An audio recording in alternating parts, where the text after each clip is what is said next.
हाय बच्चों, आप सबों को नमस्कार। डीपी क्लासेस में स्वागत है। तो क्लास स्टार्ट करने के पहले मैं हर बार आप लोगों को मोटिवेट करने के लिए कुछ न कुछ शब्द का प्रयोग करता हूं ताकि आप लोग ऊर्जावान बन जाए और बढ़िया से पढ़े, हमेशा मोटिवेट रहे। तो मैं 2 मिनट का समय लेता हूं, ठीक है।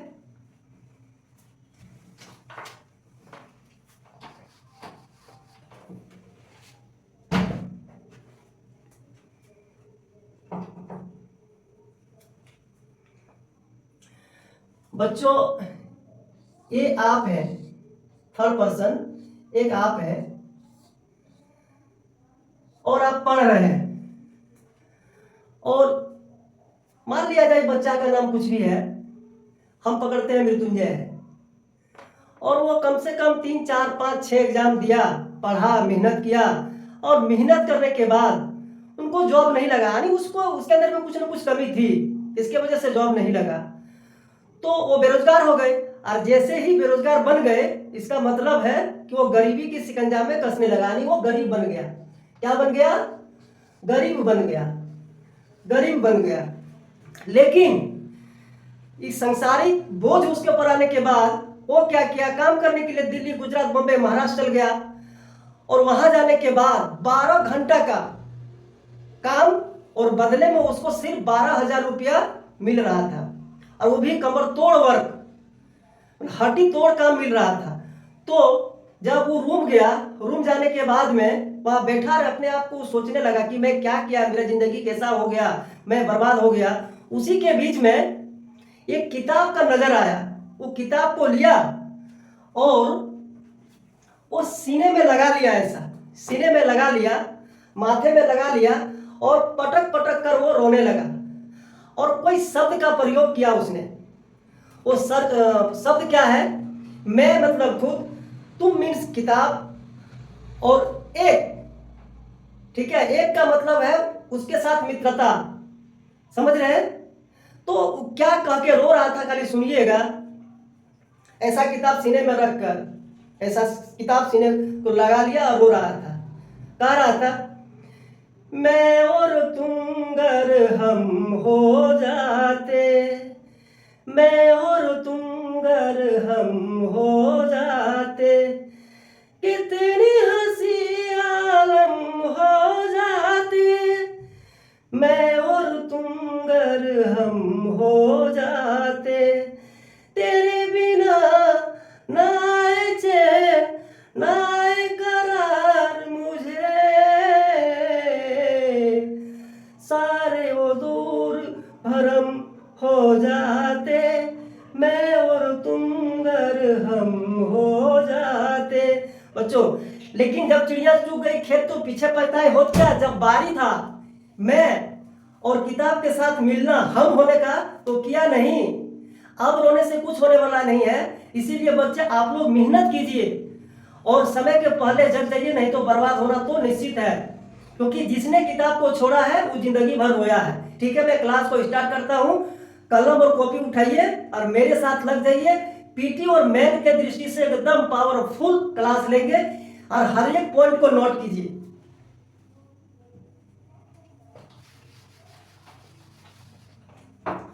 अब मैं पिछला क्लास से थोड़ा जोड़ रहा हूं। सबसे पहले हम लोग पढ़े बंगाल, बंगाल विभाजन पढ़े, फिर हम लोग स्वदेशी आंदोलन पढ़े, स्वदेशी आंदोलन पढ़े, फिर हम लोग इसका प्रभाव अभी पढ़ रहे हैं, प्रभाव, स्वदेशी आंदोलन का प्रभाव, स्वदेशी आंदोलन का प्रभाव,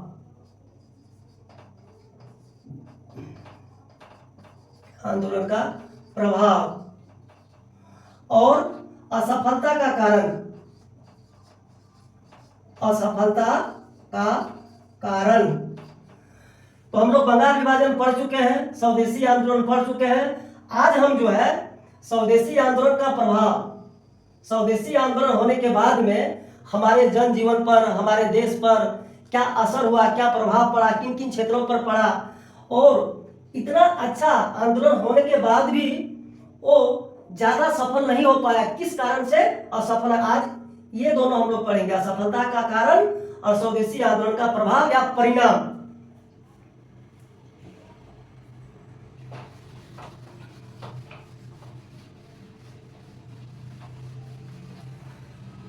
तो सबसे पहले स्वदेशी आंदोलन नोट करते हैं, नोट कीजिएगा। स्वदेशी आंदोलन का तात्कालिक कारण क्या था?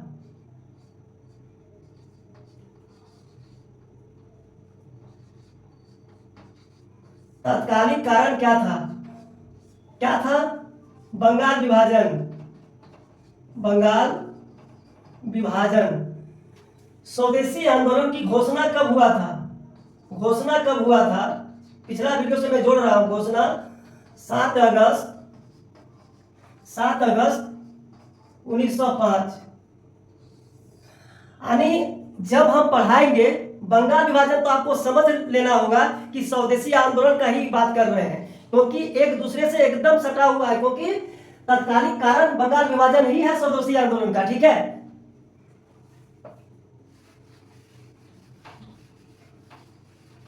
अब बंगाल विभाजन हो गया, स्वदेशी आंदोलन पनप गया। पनपने के बाद में बहुत ऐसे क्षेत्र पर प्रभाव पड़ा, हम लोगों के जनजीवन पर प्रभाव पड़ा। तो बहुत क्षेत्र पर प्रभाव था, जैसे शिक्षा पर हुआ, औद्योगिक क्षेत्र में हो गया, राजनीतिक क्षेत्र पर हो गया। तो अब उसी क्षेत्र को, जिस क्षेत्र पर प्रभाव पड़ा है उस क्षेत्र को अभी हम लोग वर्णन करेंगे। तो सबसे पहले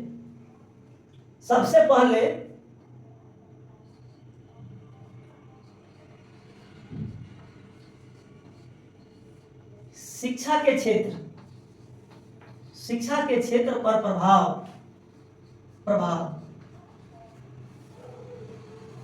हुआ क्या? शिक्षा के क्षेत्र पर प्रभाव क्या पड़ा?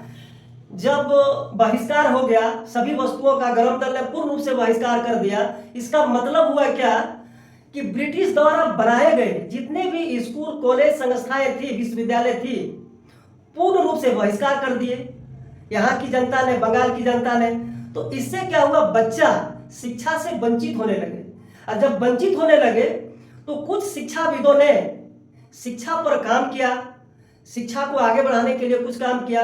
अब वो काम क्या है देखिएगा।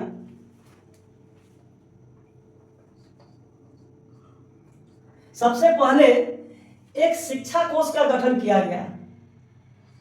एस के मलिक की अध्यक्षता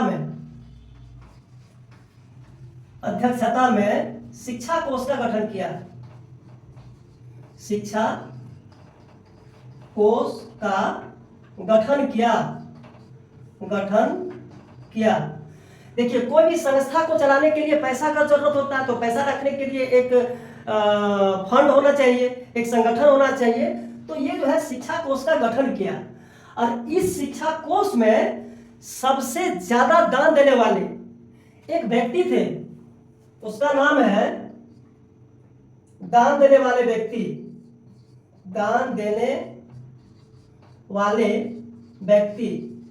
थे श्याम सुंदर चटर्जी। श्याम सुंदर चटर्जी ने दान दिया 100 रुपया का दान दिया। अभी तो 100 रुपया का कुछ वैल्यू नहीं है, लेकिन भाई 1905 की बात है, क्योंकि 1 पैसा में 1 क्विंटल चावल मिल रहा था। अब 100 रुपया का वैल्यू अभी 10 लाख से ज्यादा है, तो उसमें दिया। अब क्या हुआ? पैसा रखने का तो फंड जमा हो गया। अब कलकत्ता के टाउन हॉल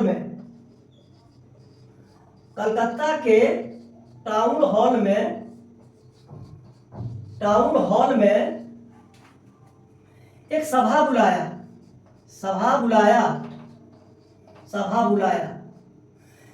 जिसका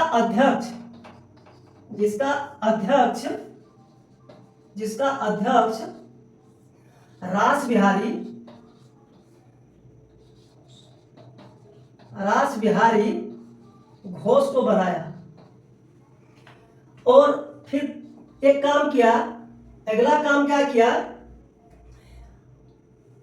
इस सभा में एक निर्णय लिया एक शिक्षा नीति बनाने का। क्या किया? राष्ट्र शिक्षा नीति बनाया। राष्ट्र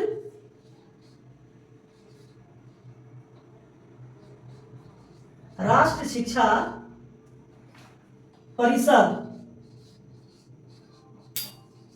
परिषद का गठन किया। कब किया? 15 अगस्त 1905 को किया। उसके बाद में क्या किया?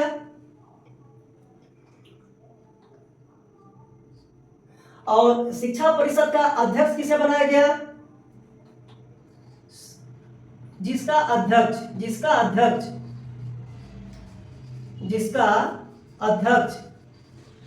यानी शिक्षा परिषद का अध्यक्ष बनाया गया Satish Chandra Mukhopadhyay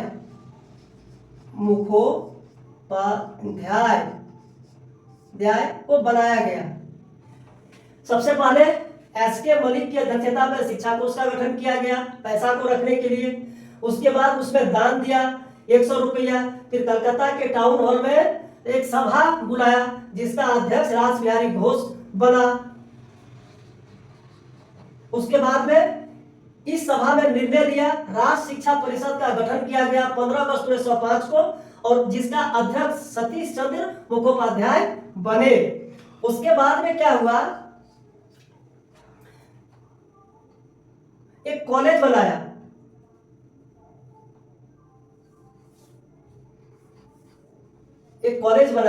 technical college, Bengal technical college,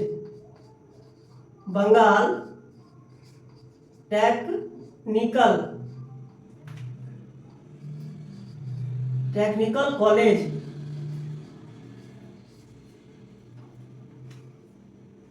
फिर एक कॉलेज बनाया बंगाल नेशनल कॉलेज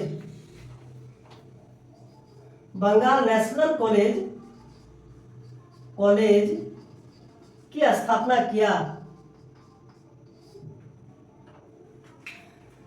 शिक्षा के क्षेत्र में अगर काम नहीं करते तो बंगाल के बच्चे, भारत के बच्चे, उसको दिक्कत होता। इसके लिए शिक्षा पर तो काम करना जरूरी था, क्योंकि यहाँ शिक्षाविदों को पता लग गया कि ये तो बहुत दिक्कत होने वाला है। और बंगाल नेशनल कॉलेज का प्रथम प्रिंसिपल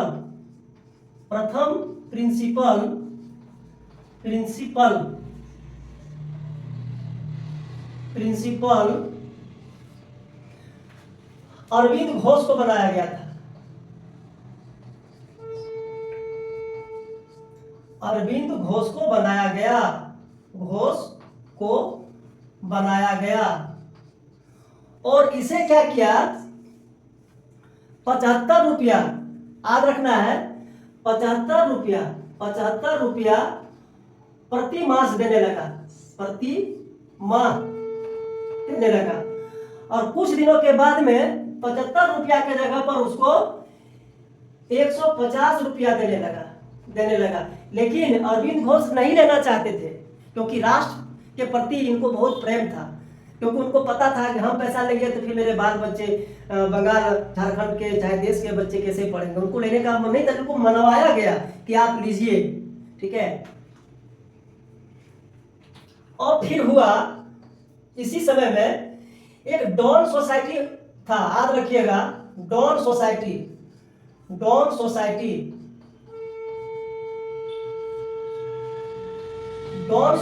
की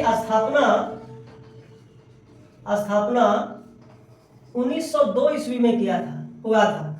इनका काम क्या था कि बंगाल में उच्च शिक्षा का प्रचार और प्रसार किया था। याद रखना, क्वेश्चन पूछता है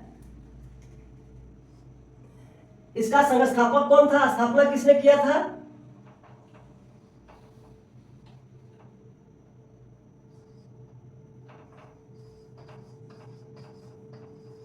सतीश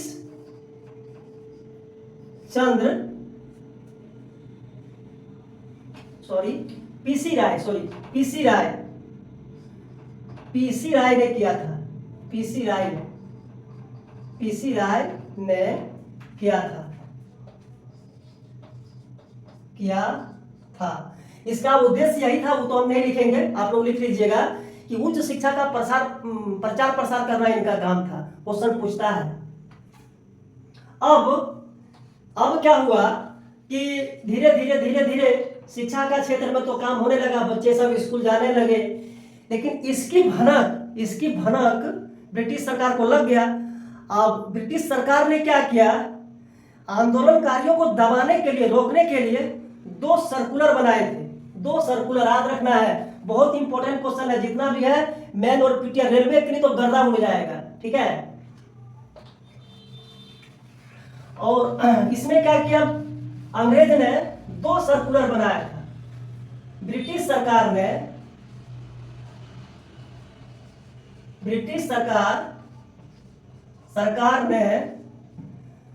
2 सर्कुलर बनाया, ठीक है। 2 सर्कुलर बनाया, 2 सर्कुलर।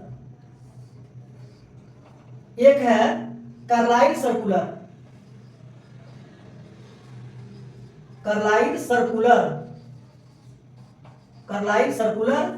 और एक है नाथन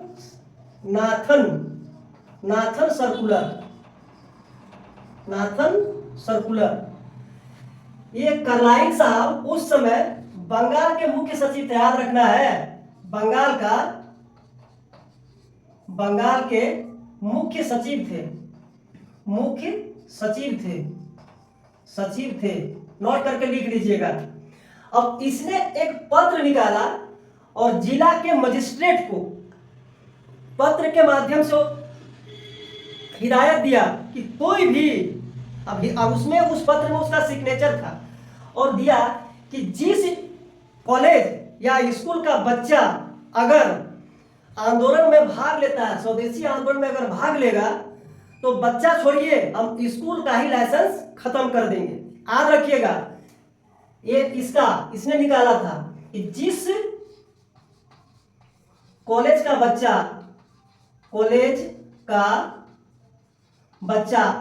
या स्कूल का बच्चा, दोनों, हम खाली कॉलेज छोड़िए, कॉलेज या स्कूल का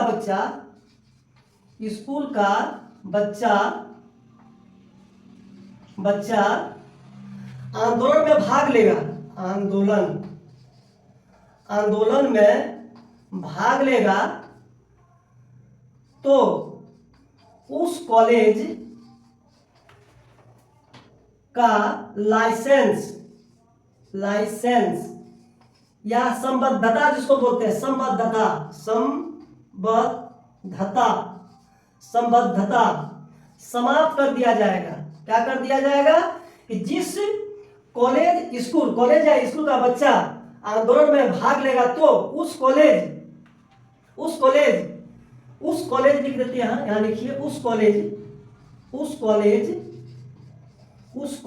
या स्कूल का संबद्धता समाप्त कर दिया जाएगा, यानी लाइसेंस को समाप्त कर दिया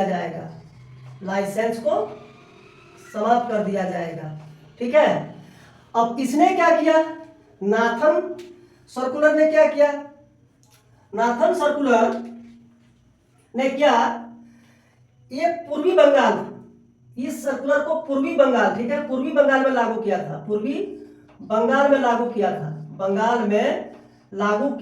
लागू किया था। और इसमें बोला कि जो बच्चा स्वदेशी आंदोलन में भाग लेगा, नोट कर लीजिएगा, जो बच्चा स्वदेशी आंदोलन में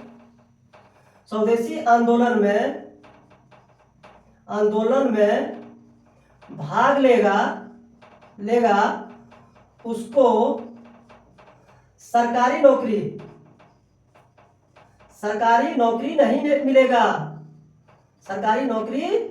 नहीं मिलेगा।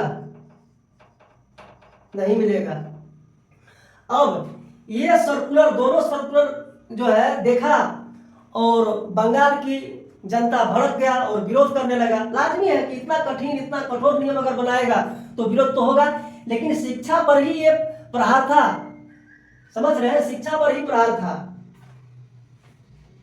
अब एक क्षेत्र और है, ये शिक्षा पर हो गया।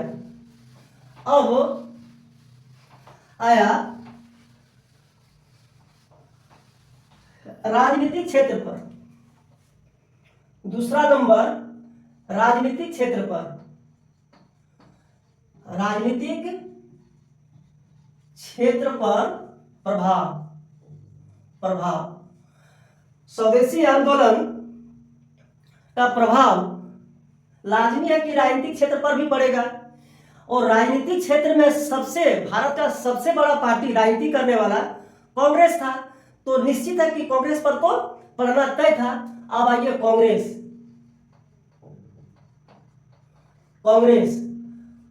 क्या हुआ, दो धड़ों में बट गया।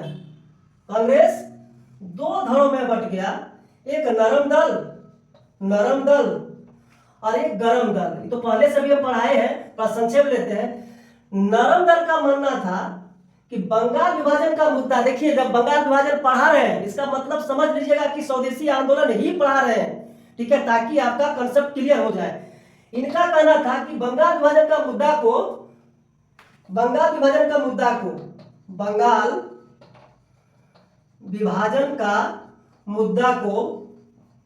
मुद्दा को सीमित रखना है। क्या रखना है? सीमित रखना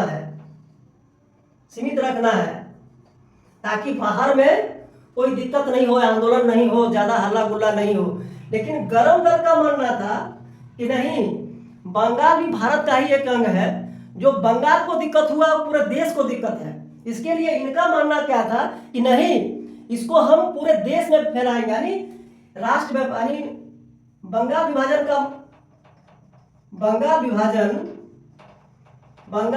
का मुद्दा देशव्यापी बनाना है। क्या बनाना है? देशव्यापी बनाना है। अब वैचारिक रूप से मतभेद हो गया, लेकिन ये दोनों अभी तक अलग नहीं हुआ है, क्योंकि 1907 में अलग हुआ है, अभी अलग नहीं हुआ है, अभी दोनों का मत अलग अलग हुआ है। और इसमें जो गरम दल है, इन्होंने नरम दल को मना करने के बाद भी नहीं माने और ये बंगाल विभाजन के मुद्दा को देश में ले गए। तो कौन सा नेता कहां पर नेतृत्व किया था, याद रखिएगा, बहुत पूछता है, हर एक एग्जाम में पूछता है।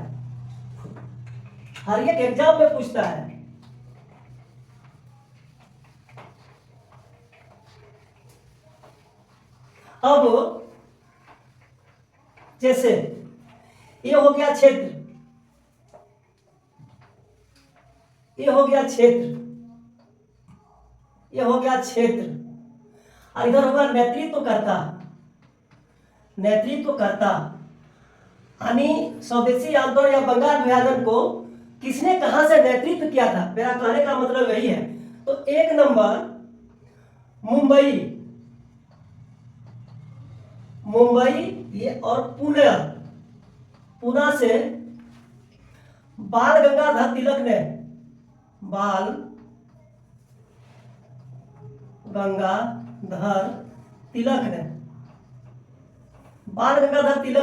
नेतृत्व किया था। 2 नंबर दिल्ली से किया था सैयद हैदर राजा ने नेतृत्व किया था। 3 नंबर उत्तर प्रदेश अजीत सिंह ने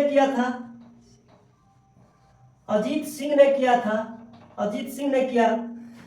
4 नंबर पंजाब से लाला लाजपत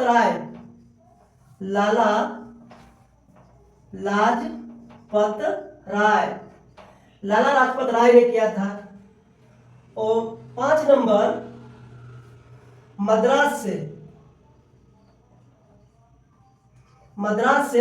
चिदम्बरम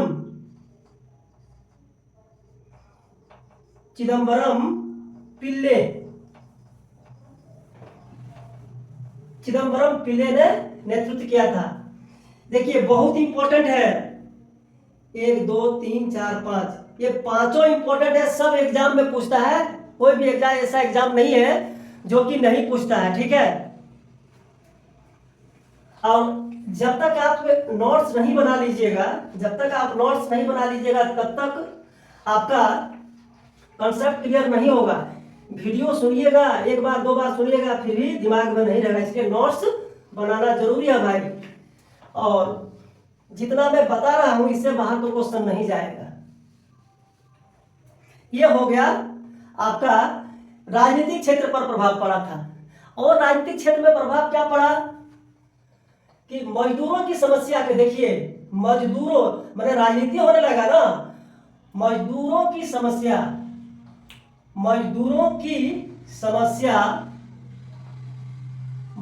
समस्या को राजनीतिक रूप देने लगा, राजनीतिक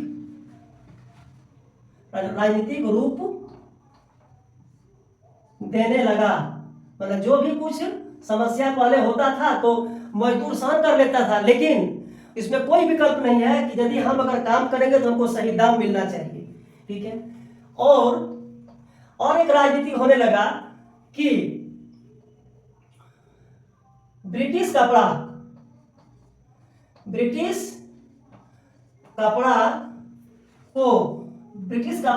का होली के रूप में जलाया गया। ये सब क्या है, राजनीतिक ही है, ठीक है। ब्रिटिश कपड़ा को होली के रूप में जलाया। और एक हुआ कि ब्रिटिश कपड़ा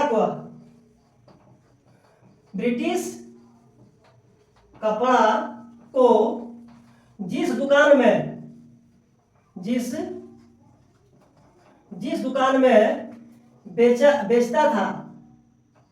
बेचता था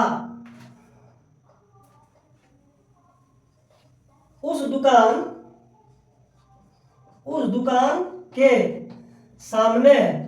के सामने धरना प्रदर्शन करने लगा। अंततः में व्यापारी दुकानदार क्या किया, कपड़ा को बेचने छोड़ दिया, क्योंकि हम लोग पूर्ण बहिष्कार किए थे ना, ठीक है। अब दूसरा क्षेत्र पर भी प्रभाव पड़ा, क्योंकि जो आदमी थे सबने अपने अपने योगदान देश के लिए दिया। अब तीसरा अगला क्षेत्र कला साहित्य सांस्कृतिक क्षेत्र पर प्रभाव। तो इनमें से 3-4 व्यक्ति ऐसे थे जो कि कला और साहित्य को विकास करने के लिए योगदान दिया था। उनमें से एक number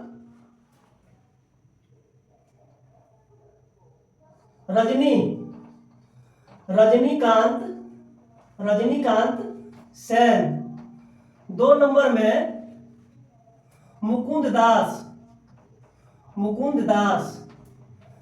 3 number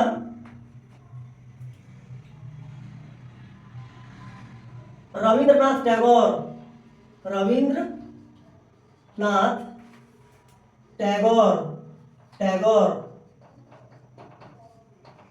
4 number Abanindranath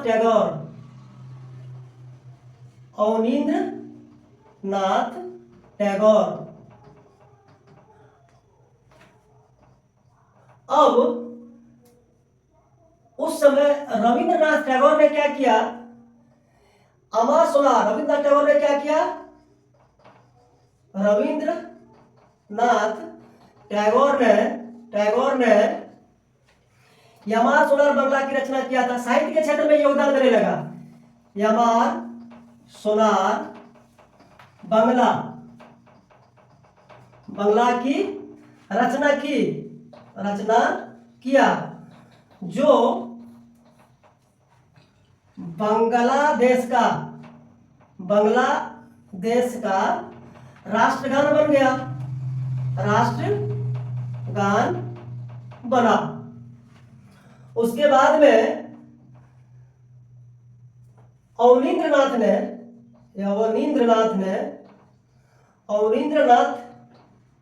Tagore ने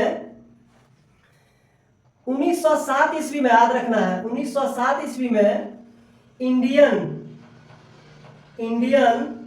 सोसाइटी फॉर ओरिएंटल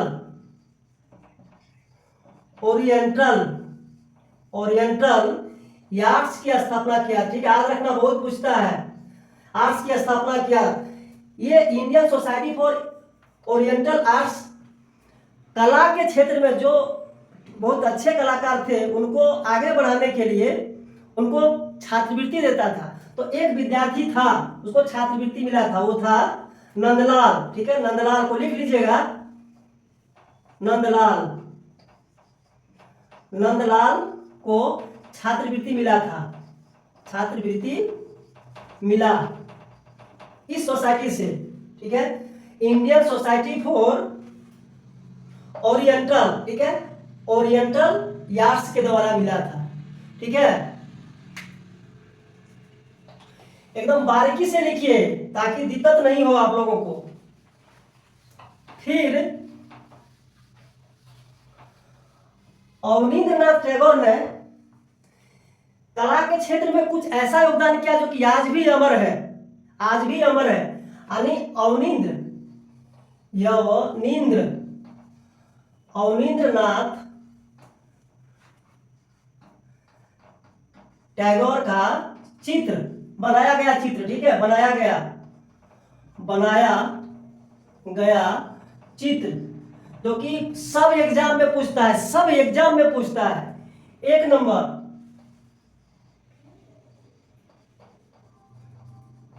शाहजहां का ताज को देखना।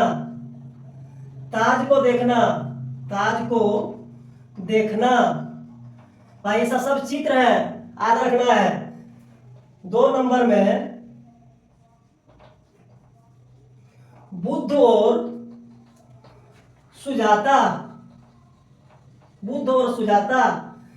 3 नंबर में कमल के फूल पर अश्रुकण।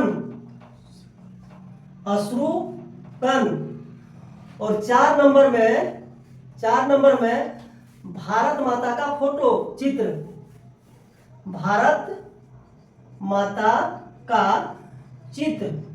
जो कि जैसे ही अवनींद्रनाथ टैगोर ने चित्र बनाया तो बहुत से सारे आंदोलन में भारत माता का चित्र लगाकर आंदोलन किया।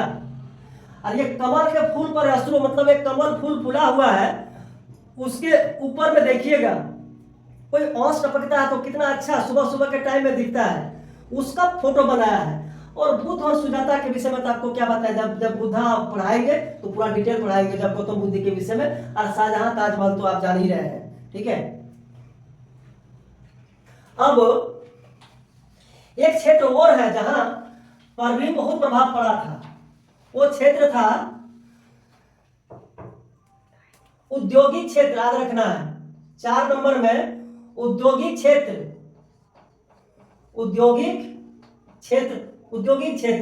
इसमें क्या हुआ, जब बंगाल विभाजन का बहिष्कार किया गया, स्वदेशी आंदोलन स्टार्ट हुआ तो सभी चीज का बहिष्कार कर दिया। तो यहाँ का पब्लिक का जो सामान, खाने पीने का सामान का पूर्ति के लिए कुछ दिक्कत होने लगा। तो इसके लिए वहाँ के जो छोटे छोटे बिजनेसमैन थे, बड़े बिजनेसमैन थे, सबने अपना योगदान दिया, फैक्ट्री बनाया, ताकि यहाँ की निवासी को, यहाँ भारतवासी को दिक्कत का सामना नहीं करना पड़े, उनमें से सबसे प्रमुख है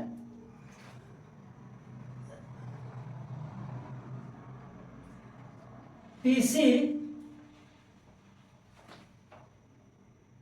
राय। पीसी राय ने बंगाल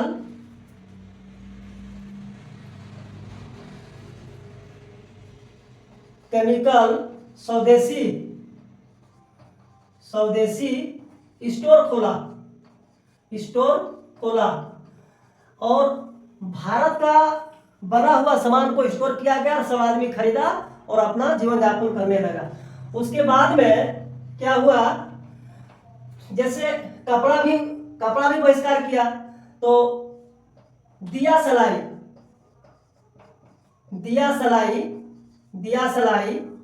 कपड़ा का मिल, कपड़ा का कारखाना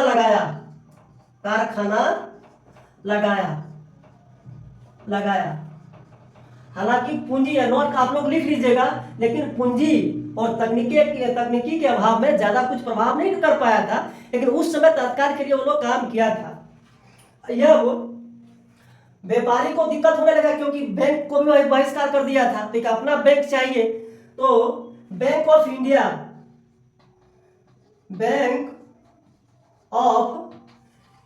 इंडिया की स्थापना 1906 में किया। फिर बैंक ऑफ बड़ौदा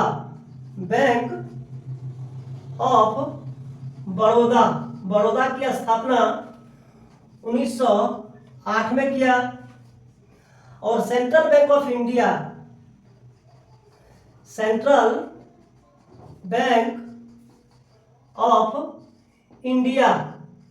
की स्थापना 1911 में किया और अपना स्वदेशी बैंक में पैसा रखने लगा और बिजनेस करने लगा ताकि दिक्कत का सामना न करना पड़े। अब इसको मैं मिटाता हूं। अब स्वदेशी आंदोलन असफल हुआ, उसका कारण क्या था? स्वदेशी आंदोलन का असफल होने का कारण क्या था?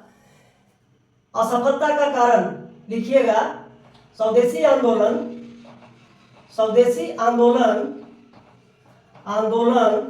असफलता का कारण, यह सफलता का कारण क्या था? एक नंबर में नेतृत्वकर्ता का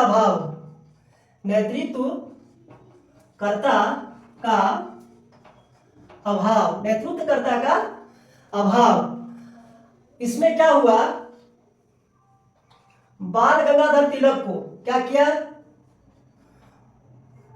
धीरे धीरे 1908 7 मतलब हार्डली 9 तक जाते पूरा ये शिथिल पड़ गया, 8 तक शिथिल पड़ गया था। बाल गंगाधर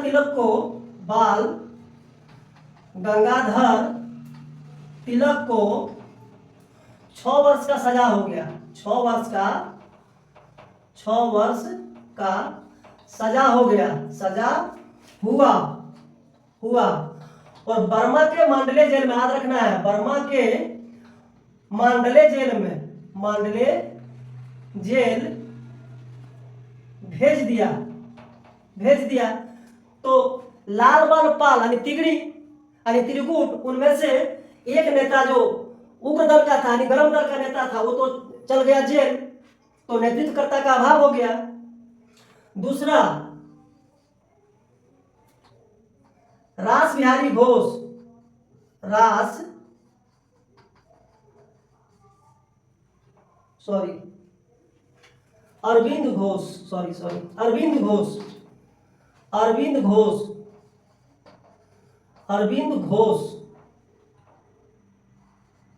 अरविंद घोष। देखिए, बाल गंगाधर तिलक को जो जेल भेजा था वो 1908 में भेजा था, ठीक है, याद रखना है, 1908 में। और अरविंद घोष को भी 1908 में अलीपुर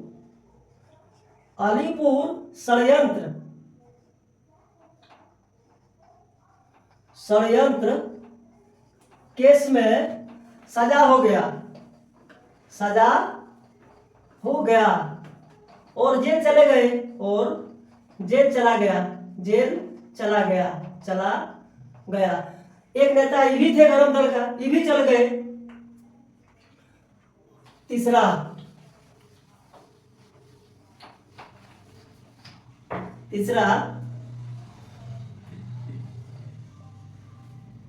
लाला लाजपत राय, लाला लाजपत राय अमेरिका चल गए, अमेरिका चल गए, और बाद में इन्होंने भी संन्यास ले लिया। उसके बाद में बिपिन चंद्र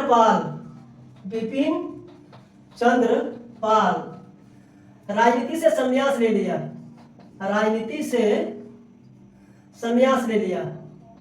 संन्यास ले लिया।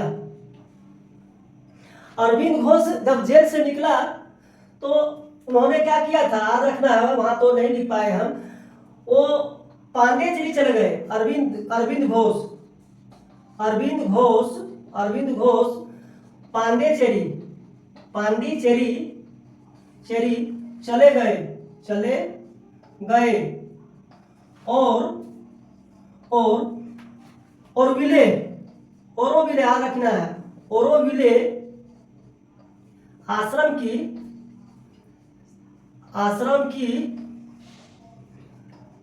स्थापना की, और उसी आश्रम में रहकर अपना जीवन यापन करने लगे। बिपिन चंद्र पाल जो है राजनीति से संन्यास ले लिए, यानी पूरा जितना था गरम दल का नेता नेतृत्व करता सब विहीन हो गया, और अंततः जो है इतना अच्छा स्वदेशी आंदोलन यह सफल होने लगा, अंततः हो गया। ठीक है, ज्यादा प्रभाव नहीं कर पाया। यह वो लास्ट में है कि एक और कारण है जो कि असफलता का कारण है, वह एकता का कमी। ठीक है, एकता का कमी, वो 1 नंबर था, ये 2 नंबर, एकता का कमी, एकता की कमी। पहले हिंदू मुस्लिम सिख ईसाई सब भारत में मिल के भाई जैसा रहते थे, लेकिन 1906 में मुस्लिम ने कांग्रेस से अलग होकर एक अपना धर्म संबंधित ऑल इंडिया मुस्लिम लीग की स्थापना किया था। ऑल इंडिया क्या हुआ था, ऑल इंडिया मुसलमानों ने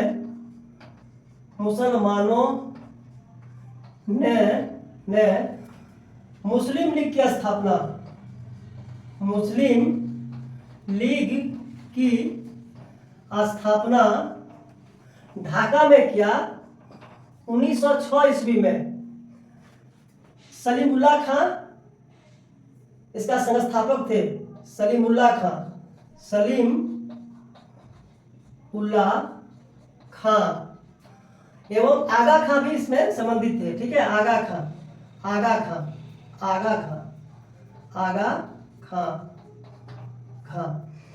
देखिए भाई साहब, जितना मैंने पढ़ाया पीटी और मैथ की दृष्टि, रेलवे तो खैर गर्दा उड़ जाएगा, इसमें कन्फर्म है। तो अगर मेरा कंटेंट अच्छा लग रहा है तो डीपी क्लासेस को सब्सक्राइब कर लीजिए। अगर आप लोग मोटिवेट हमको नहीं कीजिएगा, जैसे हम सबसे पहले आपको मोटिवेट करते हैं, तो उस तरह हमको भी मोटिवेट कीजिए, गुरु दक्षिणा दीजिए। हम आपसे थोड़ी पैसा मांग रहे हैं, मेरा सिर्फ चैनल को सब्सक्राइब कर दीजिए, लाइक कर दीजिए, और कमेंट में लिखिए कि इससे भी और डीप पढ़ाइए सर, तो मैं 100% योगदान देने के लिए तैयार हूं। मेरा यही लक्ष्य है। मैं ऑलरेडी जॉब करता हूं, मैं सरकारी जॉब कर रहा हूं। मेरा उद्देश्य है कि हर एक गरीब बच्चा जिसको दिक्कत हो रहा है क्लास लेने में, वो पढ़े। खाली क्लास मेरा ले लीजिए ना, खाली मेरा वीडियो को देख लीजिए, ठीक है, डाउनलोड कर लीजिए, 4 बार पढ़ लीजिए, नोट्स बना लीजिए। मेरा दावा है कि कोई भी एग्जाम में नहीं छूटेगा, कोई एग्जाम नहीं में कोई क्वेश्चन नहीं छूटेगा। ठीक है, इसके साथ में अपनी वाणी को विराम देता हूं। जय हिंद, जय भारत।